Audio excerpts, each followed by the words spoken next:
Here we are at 15683 Burngard, beautiful house. Today is move-in day and it's in a beautiful neighborhood. And let's go inside.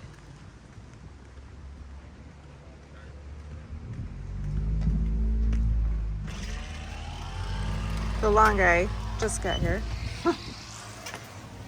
Not in time for my video, but at least he's here. Okay, so here's the entryway, which is nice. And it's got a closet. And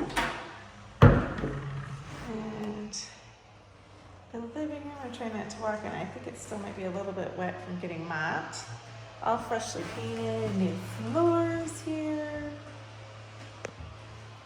New cabinets we did. This is a typical Detroit rental that we do. This house is not for sale or for rent at the time of this filming. We have a tenant moving in we're very excited about.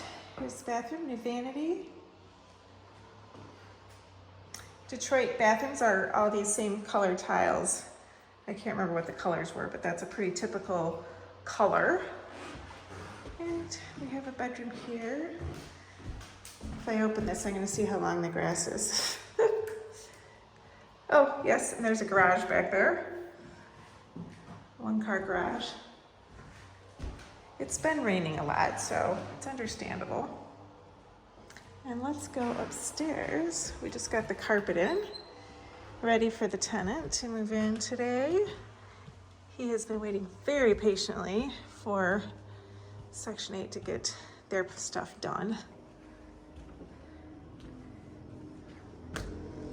It was all about these windows. They were special order because they don't make these size. So we had to special order them and it took forever. But it's all done now and he is going to move in. We have another happy tenant and happy owner here in Detroit. Let's just go check it out. This is just our model house. When we renovate houses, this is definitely our model of what they all look like that we like to use and what tenants love to rent. It's small enough that it's easy to work in, less maintenance, and it's good for a small family instead of getting a big house where maybe too many people move in, you know? Then that's problematic. So this is a typical basement. All our washer or our dryer hookups are always gas. Same with the furnace, they're always gas. Just a typical basement. A little storage on the side. And that's it.